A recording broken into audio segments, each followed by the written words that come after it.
Welcome আয়ত ঘনবা chapter number 4 of class 10 में তোমরা করছিলাম যার আজকে কোর্সে দেখি 4 14 নম্বরেরটা করে নেব। ফার্স্টে কি বলা হয়েছে একবার দেখে নিচ্ছি, তারপর ওটা খাতায় করে নেব। সেটা যেটা করব সেটার এক কপি ফটো আমি ডেসক্রিপশন বক্সে পিডিএফ আকারে দিয়ে দেবো, কারোর দরকার হলে দেখে নিতে পারো। তাহলে অঙ্কটা আমরা স্টার্ট করব, তার আগে কি বলা হয়েছে আমরা একবার দেখে নিচ্ছি। নম্বর অর্থাৎ আমরা দেখতে পাচ্ছি এই অঙ্কটা কি বলা আছে, চাঁদমারির রাস্তাটি উঁচু করতে তার রাস্তার দুপাশে 30টি সমান গভীর এবং সমান মাপের আয়ত ঘনকার গর্ত খুঁড়ে মাটিটি দিয়ে রাস্তাটি উঁচু করা হয়েছে। যদি প্রতিটি গর্তের দৈর্ঘ্য এবং প্রস্থ যথাক্রমে দেওয়া থাকে, তাহলে রাস্তাটি তৈরি করতে যদি 2520 ঘন মিটার মাটি লেগে থাকে, তাহলে প্রতিটি গর্তের গভীরতা হিসাব করে লিখি। তাহলে এখানে আমাদেরকে বলা আছে 30টি সমান মাপের গভীরতার 30টি গর্ত খুঁড়েছে এবং সেখান থেকে যতটা পরিমাণ মাটি বেরিয়েছে সেটাও দেওয়া আছে 2520 ঘন মিটার এবং দৈর্ঘ্য দেওয়া আছে, প্রস্থ দেওয়া আছে। কী বার করতে বলেছে? গর্তের গভীরতা। তাহলে গভীরতাটা যদি আমরা একটা এক্স ধরে নিই বা কোনো একটা চলরাশি ধরে নিই, তাহলে আমরা দৈর্ঘ্য প্রস্থ উচ্চতা পেয়ে যাব, সেখান থেকে আয়তন বেরিয়ে যাবে। এবার এভাবে একটা গর্তের বেড়ালো, এবার 30 দিয়ে গুণ করে দিলে 30টা গর্তের বেড়ালো আয়তন। এবার 30টা গর্তের আয়তন যতই হবে ততটাই মাটি বেরিয়েছে। তাহলে এই যে মাটিটা বেরিয়েছে আমাদের টোটাল 2520 ঘন মিটার, এটার সঙ্গে যদি শর্তানুসারে সমান করে তাহলে ওটা পেয়ে যাব সমান। এবারে সেখান থেকে যে চলরাশিটার ভ্যালু বেরাবে, সেই চলরাশিটা আমরা কি ধরেছিলাম? আমরা গভীরতা ধরেছিলাম।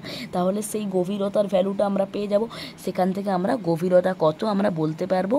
ঠিক আছে, তাহলে প্রথমেই আমরা কি করে নেব? গভীরতাটাকে একটা চলরাশি ধরে অঙ্কটা স্টার্ট করব। আমরা শুরু করে দিচ্ছি 14 নম্বরেরটা। 14 নম্বরে প্রথমেই যে গর্তটা বলা আছে সেটার গভীরতা জিজ্ঞেস করেছে, তাহলে গভীরতাটা আমরা ধরে নেব। তাহলে এক লাইনে যখন করব তাহলে আমরা লিখছি যে গর্তের দৈর্ঘ্য, তারপরে নিচে লিখব প্রস্থ, তারপরে লিখব উচ্চতা। তো হবে না, কারণ গর্ত, তার জন্য এই উচ্চতাটা বিষয়টাই এখানে গভীরতা হচ্ছে, এখানে এটা গভীরতা হচ্ছে। তাহলে দৈর্ঘ্য, প্রস্থ, উচ্চতা কত দেওয়া আছে দেখে নিচ্ছি। প্রথমে দৈর্ঘ্য দেওয়া আছে 14 মিটার, প্রস্থ দেওয়া আছে আমাদের 8 মিটার এবং উচ্চতাটা আমরা একটা চলরাশি হিসেবে এক্স ধরছি, যেটাও আমরা মিটারে ধরছি। এটা দেওয়া নেই, তার জন্য এর পাশে আমরা লিখব ধরি। বোঝা গেছে? এবারে এই যে গর্তটা হলো, তাহলে এই যে গর্ত এর আয়তন নির্ণয় করব। তাহলে আয়তন সমান আমরা পেয়ে যাব দৈর্ঘ্য ইন্টু প্রস্থ ইন্টু উচ্চতা, মানে 14 ইন্টু 8 ইন্টু এক্স। এটা হবে, এটার ভ্যালুটা হবে ঘনতে, আর যেটা মিটার আছে মানে এককটা মিটারে হবে।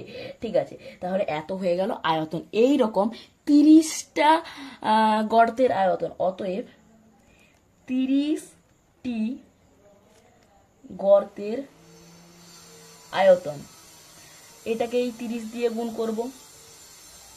এটা হলো 14 ইন্টু 8 ইন্টু এক্স ইন্টু 30, আর এককটা একই থাকবে ঘন মিটার।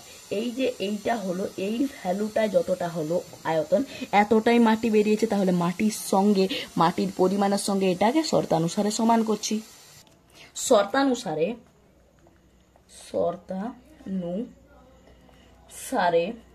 লিখে নিচ্ছি এটা 14 ইন্টু 8 ইন্টু এক্স ইন্টু 30। এই যে ভ্যালুটা হচ্ছে এটা সমান হবে 2520 সঙ্গে কাটাকাটিটা করছি। 30-এর একটা শূন্য, এদিকে একটা শূন্য গেল। এবারে আমরা কাটবো, আমরা কত দিয়ে? 3 দিয়ে কাটছি। তাহলে 3 একে 3, 3 8 24, 3 4 12, 7 দিয়ে কাটছি। 7 দুগুণে 14, 7 একে 7, 7 দুগুণে 14। তাহলে 2 দিয়ে এটাকে কাটলে হয়ে যাবে 6, 6কে 2 দিয়ে কাটলে হয়ে যাবে 3, 8কে 2 দিয়ে কাটলে হয়ে যাবে 4। তাহলে এক্স এর ভ্যালু, মানে এক্সটা শুধু এদিকে রাখো, বাকি সব ওই দিকে। এখানে আর কিছু বেঁচে নেই, এখানে শুধু 3 আছে, এখানে শুধু 4 আছে। তাহলে 3 ওপরে আছে আর এটা ওপরে ছিল, এটা নিচে আসবে 3-এর 4। এবার এক্স এর ভ্যালু যদি আমরা 3-এর 4 পেয়ে গেলাম, তাহলে আমরা লিখতে পারবো যে গর্তের গভীরতা পেয়ে গেলাম আমরা 3/4, এটা পেলাম আমরা মিটারে, এটা পেলাম আমরা সরি 3/4, এটা পেলাম আমরা মিটারে। কিন্তু এটা কি হচ্ছে না, দেখতে খারাপ লাগছে। তাহলে একটু আমরা সেমিতে নিয়ে চলে যাই, দেখতে ভালো লাগবে। সেমিতে নিয়ে যেতে গেলে আমাকে কি করতে হবে, একটু গুনে নিই সেন্টিমিটার, মিলি সেন্টি, ডেসিমিটার। 2 ঘরে হচ্ছে, 2 ঘর মানে হচ্ছে 100, 100 দিয়ে গুণ করতে হবে। তাহলে গুণ করে দিচ্ছি, তাহলে 3/4 ইন্টু 100, 100 দিয়ে এটাকে আমরা গুণ করলাম। 100 দিয়ে আমরা যেমনি গুণ করে দিলাম, তাহলে হলো 4 দিয়ে কাটলাম, এটা হয়ে গেল 25, 25 3 75। এবার মিটার থেকে চলে এলো এটা সেমিতে বা সেন্টিমিটারে। তাহলে গভীরতা হয়ে গেল, গভীরতা হয়ে গেল আমাদের 75 সেন্টিমিটার। আশা করি বোঝা গেছে যে গভীরতার ভ্যালুটা সামনে আমরা ধরে নেব একটা চলরাশি হিসাবে। সেখান থেকে আয়তন, সেখান থেকে একটা গর্তের আয়তন, সেখান থেকে 30টা গর্তের আয়তন। যে আয়তনটা বেরালো সেটাই, যে যতটা আয়তন বেরিয়েছে ততটাই মাটি বেরোবে। সেই মাটির পরিমাণের সঙ্গে শর্তানুসারে সমান করলে যে চলরাশির ভ্যালু বেরাবে সেটা একটা বেরালো। সেটাকে দেখতে খারাপ লাগলে সেই এককটাকে আমরা চেঞ্জ করে অন্য এককে নিয়ে চলে আসবো। তাহলে বোঝা গেল অঙ্কটা। Thanks for watching.